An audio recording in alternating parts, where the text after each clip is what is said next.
United nations ద్వారా మనకి ఈ 21న వరల్డ్ మెడిటేషన్ డేగా డిక్లేర్ చేసిన తర్వాత మన ప్రధానమంత్రి మోడీ గారి పాత్ర చాలా ఉంది దీంట్లో. ఎందుకంటే ఆయన ధ్యానం చేస్తారు కాబట్టి ఆయనకి ధ్యానం యొక్క ఇంపార్టెన్స్ బాగా తెలుసు. చేస్తే ఎంత బాగుంటుందో కూడా ఆయనకు తెలుసు. కాబట్టి ఈ డేని మన అందరికీ కూడా గిఫ్ట్ గా ఈ సంవత్సరం ఇచ్చారు. ప్రపంచం అంతా కూడా ధ్యానానికి ఈ రోజు కేటాయించారు అంటే అది చాలా మనకి ధ్యానులకు ముఖ్యంగా ఎంతో సంతోషకరమైన వార్త. ఇది పత్రికారు 10 ఏళ్ల క్రితమే చెప్పారు. 21వ తారీఖున ప్రపంచం అంతా ధ్యానం చేస్తుంది అన్నారు. కానీ అప్పుడు ఇది ఇలా వస్తుంది, ఇలా రూపొందుతుంది అని మేము అనుకోలేదు. కానీ ఇలాగొచ్చింది. ప్రతి సంవత్సరం కూడా డిసెంబర్ 21న వరల్డ్ మెడిటేషన్ డే ప్రతి ఒక్కరు కూడా ఆనందంగా ధ్యానం చేయాలని, ఇంకా ముందు ముందు నా మనసులో ఏముందంటే శాకాహారానికి కూడా ఒక డే రావాలని. Thank you. బ్రహ్మశ్రీ పత్రిజీ గారికి, స్వర్ణమాల పత్రిజీ గారికి ఒకసారి గట్టిగా చప్పట్లు కొడదాం. సో మేడము బెంగళూరులో ఉన్న ఆవిడ మొత్తం మనతోనే ఉన్నారు, మన మీదే ఉంది ధ్యాస అంతా. సో ఎంతో చక్కని పత్రిజీ మెసేజెస్ మనం విన్నాం, అవునా కదండి? ఆయన ఏం నేర్పించారు ఇవాళ? ఏం నేర్పించారు? ఒద్దిగ్గా ఉండాలి, వినయంగా ఉండాలి, వినమ్రతగా ఉండాలి, నేర్చుకోవాలి. మనం ప్రతిరోజు ఏదో ఒకటి నేర్చుకుంటూ ఉండాలి, అవునా కదా? ఇవాళ ఏం నేర్చుకున్నాము, రేపు ఏం నేర్చుకోవాలి, ఎల్లుండి ఏం నేర్చుకోవాలి, ప్రతిరోజు నేర్చుకుంటూనే ఉండాలి. పత్రిజీ అన్నారు, మనం ఏదైనా నేర్చుకోవాలనుకుంటే ఏం చేయాలి?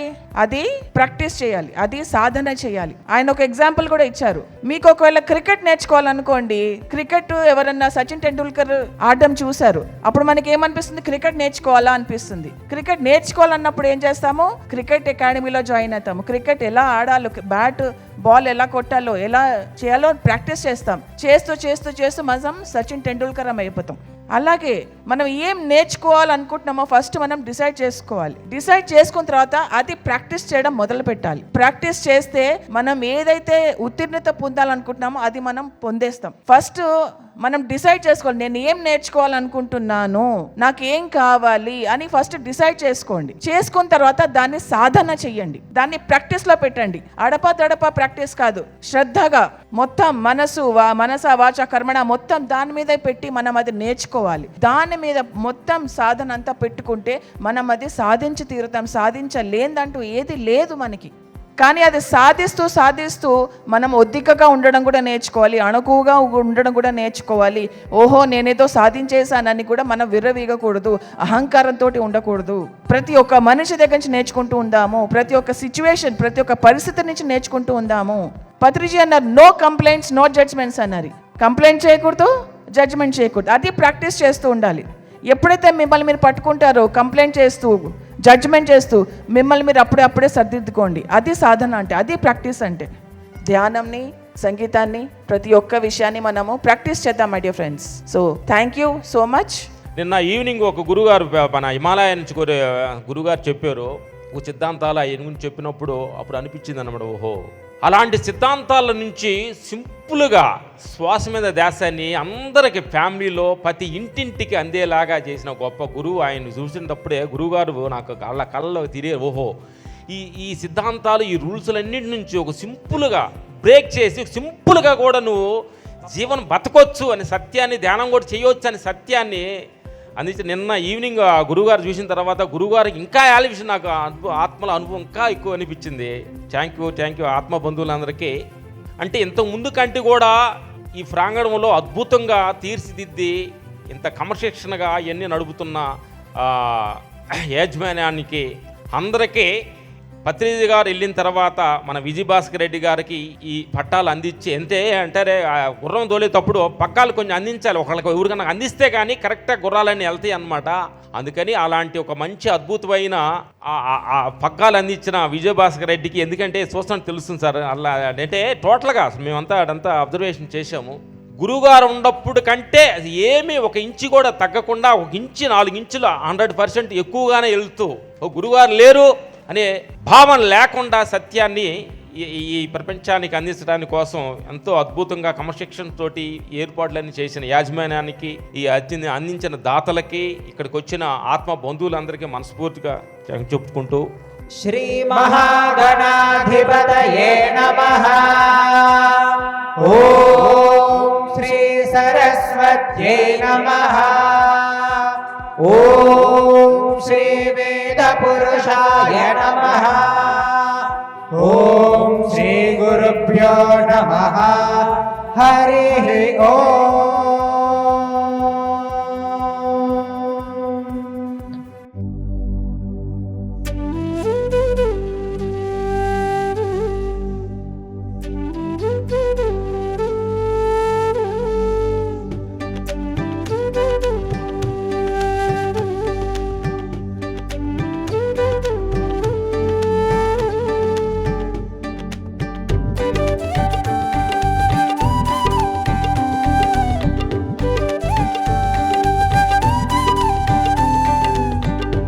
मैं जीवन के उन बिंदुओं पर बात करूंगा जो प्रत्येक गृहस्थ के लिए आवश्यक है और प्रत्येक साधक के लिए आवश्यक है।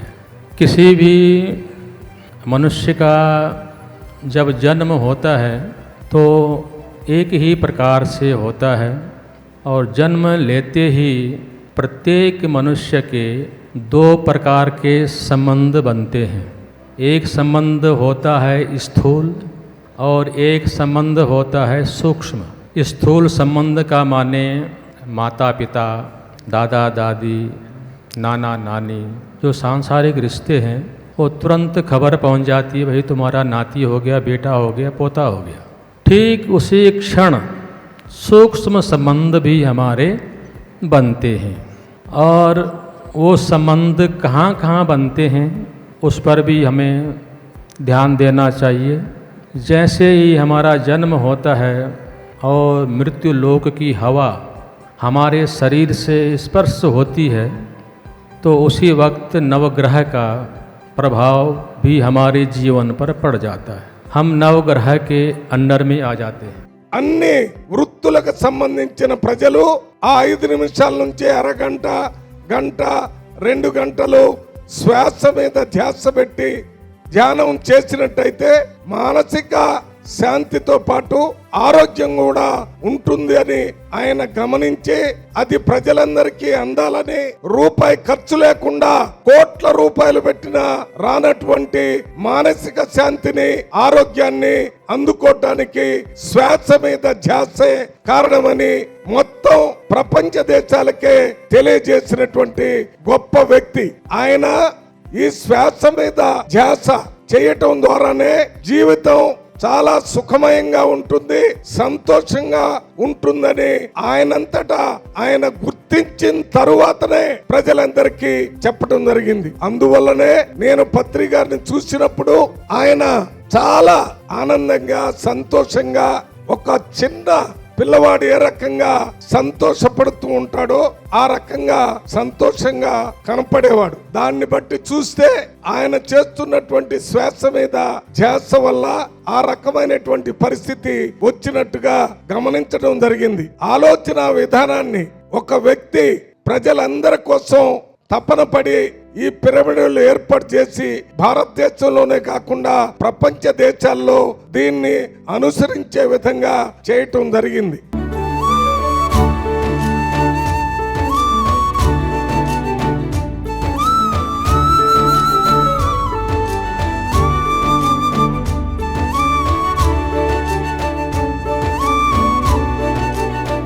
పత్రిజీ గారు డిపాచ్ అయిపోయారు ఈ మాట ఎందుకు వాడుతున్నారో నాకు అర్థం కాలేదు.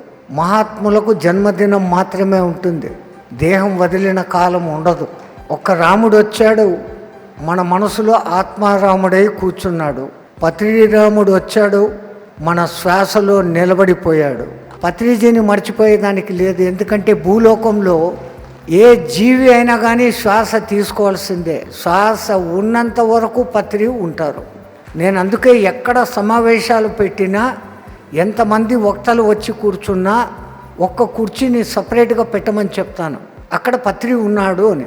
ఎత్ర ఎత్ర రఘునాథ కీర్తనం తత్ర కుప్కమస్తకాంజలి బాష్పవాయు పూర్ణ పరిపూర్ణలోచనం అని రామ కథ కానీ రాముని గురించిన విషయం కానీ చెప్పబడుతున్న చోట హనుమంతుడు ఎలాగైతే ఉంటాడో, ఎక్కడ ఇద్దరు ధ్యానులు లేదా ఒక్క ధ్యాని కూర్చొని ధ్యానం చేస్తుంటే ఆయన పక్కన పత్రి ఉంటాడు. 89-90లో కర్నూలు పట్టణంలో నుంచి మొదలుపెట్టారు. ఆ రోజు పత్రిజీ గారు 6 నిమిషాలు కూడా ఈ ధ్యానం చేయాలా, ధ్యాన వ్యవస్థకు శ్రీకారాన్ని చుట్టాలా, ఓ చిన్న ధ్యాన మందిరాన్ని నిర్మించాలన్నటువంటి తపనతో మా కర్నూలు పట్టణంలో ఆయన కార్యక్రమాలు నిర్వర్తిస్తున్నప్పుడు మొదట వారికి చాలా తక్కువ మంది సహచరులు తయారయ్యారు. చివరకు వారి కార్యక్రమాలు 1989లో నిర్వర్తిస్తున్నప్పుడు 1989లో నాకు పరిచయ భాగ్యం కలగడం, నా పరిచయం అయిన తర్వాత పత్రిజీ గారితో నాకు 89లో పరిచయ భాగ్యం. నేను ఇంతకుముందే చెప్పాను, నాలాంటి సాదాసీదా మనిషిని, ఓ చిన్నవాడిని కూడా ఒక భాస్కర్ రెడ్డి గారు గుర్తుపెట్టుకొని ఈ కార్యక్రమానికి పిలిచినందుకు వారికి నా ధన్యవాదాలు. ఆ పత్రిజీ గారితో పరిచయం అయినప్పుడే అసలు ధ్యాన వ్యవస్థలో ఉన్నటువంటి శక్తి ఏంటి, దీన్ని నేను తెలుసుకున్న తర్వాతనే ఒక చిన్న ధ్యాన మందిరం కట్టిస్తాను అని చెప్పి పత్రిజీ గారికి నేను చెప్పడం జరిగింది. కానీ నిరంతరము ఆ ధ్యాన శక్తిని గురించి తెలుసుకోవడం కోసము 1989 in the month of August నుంచి నాకు ఒక 2-3 నెలలు డైలీ 1 గంట 2 గంటలు ధ్యానం చేస్తూ ఇది ఏ విధమైన రిజల్ట్స్ ఇస్తూ ఉంటే ఈ సామాజిక వ్యవస్థకు ఎంతవరకు ఉపయోగపడుతుంది అన్నటువంటి ఒక గొప్ప సంకల్పంతోనే నేను చేశాను. చివరకు 1989 December 30th early in the morning అనగా నాకు ప్రకృతి గొప్ప వరాన్ని ప్రసాదించింది. నాకు ఆ రోజు మొట్టమొదటిసారిగా నేను ధ్యాన వ్యవస్థలో సూక్ష్మ శరీరంలో యోగానంద పరమహంస గారి యొక్క పరిచయ భాగ్యం కలగడం, వారితో నాకు ఆ పరిచయమే నాకు ఒక గొప్ప శక్తిని ప్రసాదించింది. కనీసం అంటే నేను ఒక 30 నిమిషాలు పైగా వారితో మాట్లాడడం జరిగింది. ఆ తర్వాత నాకు అతీతమైనటువంటి ఎనర్జీ లెవెల్స్ పెరగడము, నాకు కొంత శక్తి రావడము, ఆ తర్వాత అంతకుముందు 2 నెలల నుంచి నేను ప్రయత్నం చేస్తున్నటువంటి చేతికి సెంటు విభూతి లాంటివి నా చేతులకు రావడం కూడా జరిగింది. ఆ వ్యవస్థను ధ్యానంలో ఉంది అంత శక్తి అని నమ్మిన తర్వాత ఆ రోజు నేను December 30th 89 early in the morning hours Patriji గారికి చెప్పి, నేను దీనివల్ల పొందిన అనుభూతి ఈ విధంగా ఉంది, ఈ అనుభూతి కారణంగానే మీకు నిర్మించదలిచి పెట్టినటువంటి చిన్న ధ్యాన మందిరాన్ని మొదలు పెడదామని చెప్పి వారికి చెప్పి మాకున్న కొద్దిపాటి స్థలాన్ని ఈ ధ్యాన మందిరానికి అలాట్ చేస్తూ ఆ 31st డెసిషన్ తీసుకొని ఫస్ట్ ఫౌండేషన్ వేసాం. 1990 జనవరి 1 మొట్టమొదటి ఫౌండేషన్ ఈ ధ్యాన వ్యవస్థ కోసం శ్రీకారం చుట్టింది. 1994లో 10th క్లాస్ అయిపోతున్న ఇంటర్మీడియట్ ఫస్ట్ ఇయర్ చేరితేనే పరమేశ్వర రెడ్డి గారు అని చెప్పేసి ఇక్కడ మీకు సేవాదలకు అధ్యక్షత వహిస్తున్నటువంటి ఆయన తమ్ముడు గోవిందు, ఆయన నా క్లాస్మేట్ అనమాట. ఆ రోజుల్లో ఆయనతో పాటు నేను పిరమిడ్ తీసుకుపోయినా. నన్ను అప్పటికే పరమేశ్వర రెడ్డి గారు పిరమిడ్లో కూర్చునేవాళ్ళు. నన్ను తీసుకుపోతే పిరమిడ్ పరిచయం చేసింది 1994లో సుభాష్ పత్రి సార్. ఆ రోజు జస్ట్ ఒక 10 మందిని పెట్టుకుని కూర్చునేవాడు అక్కడ పత్రిజీ సార్ గారు కర్నూలు పిరమిడ్ సెంటర్లో. దానికి పునాది వేసినటువంటి బీవీ రెడ్డి సార్ గారు ఈ వేదిక మీద ఉన్నారు, వారికి ఆయనకు కూడా మరొకసారి నేను ధన్యవాదాలు తెలియజేస్తున్నాను. ఎందుకంటే బీవీ రెడ్డి సార్ గారు ఆ రోజు సుభాష్ పత్రి సార్ గారికి అండాదండ అందించి ఆ పిరమిడ్ లో స్థాపించడంలో మహోన్నత పాత్ర పోషించారు. మేము ఒక 10 మంది వారు సార్ దగ్గర కూర్చుంటే సార్ ఒకటే చెప్పేవాళ్ళు మాకు. నేను ఎందుకంటే లెంత్ తీసుకుని ప్రసంగము 3 విషయాలు చెప్తాను. శ్వాస మీద ధ్యాస, ప్రాణాయామం అని చెప్తూ ఆయన ఫ్లూట్ వాయిస్తూ ఉంటే మేము నాకుండే 16 ఏళ్ల వయసులో ఆయన దగ్గర కూర్చొని 16 ఏళ్ల వయసు నుంచి నేను ఈ ధ్యానానికి అంకితమయ్యాను. ఆ 16 ఏళ్ల వయసులో నేను ఇంటర్మీడియట్ ఫస్ట్ ఇయర్ అయితే కూడా ఆ ధ్యానం చిన్న పిరమిడ్ ఉంటే కూడా మాకు ఆ లోతు నీళ్ళు ఉంటే కూడా మేము పిరమిడ్లోకి పోయి కూర్చునే వాళ్ళం. ఎందుకో సార్తో మాకు ఆ చిన్న వయసులో అనుబంధం ఏర్పడి ఆయన చెప్పినటువంటి సూక్తులు అయితేనేమి, ఆయన నేర్పినటువంటి పాఠాలు అయితేనేమి సార్ ఒకటే చెప్పేవాళ్ళు, ఇక్కడ ఒక థర్డ్ ఐ ఉంది, ఈ థర్డ్ ఐ ఓపెన్ కావాలా, ఆ థర్డ్ ఐ ఓపెన్ అయిందంటే నీకు విశ్వం కనబడుతుంది, ప్రపంచం కనబడుతుంది నీకు అని చెప్పని 100 సార్లు మాకు కూర్చొని ఒక 10 మందికి బోధ చేసేవాళ్ళు సార్. మాకు థర్డ్ ఐ అంటే ఏంది అని చెప్పేసి మాకు అర్థం కాలేదు అప్పట్లో. కానీ ధ్యానం చేస్తుండగా, ఎందుకంటే దాంట్లో మీకు ఎంత ధ్యాన ప్రియులు కాబట్టి మీకు ఎంత ఆల్రెడీ ఎవరి అనుభవాలు వాళ్ళకు ఉంటాయి ఇక్కడ. అందులో భాగంగా నేను ఒక చిన్నపాటి నుంచి కుటుంబం నుంచి వచ్చిన వ్యక్తిని ఆ ధ్యానాన్ని నమ్ముకొని ప్రతిరోజు ధ్యానంలో నిమగ్నం అయ్యేవాడిని వాస్తవంగా. అక్కడి నుంచి ఈరోజు మెంబర్ ఆఫ్ పార్లమెంట్ అంటే నాకు కేవలం అదృశ్య శక్తి ఏదో లేదు, ఒక ధ్యానమే వాస్తవం. ధ్యానమే నా శక్తి, నా యుక్తి, నా బలమంతా.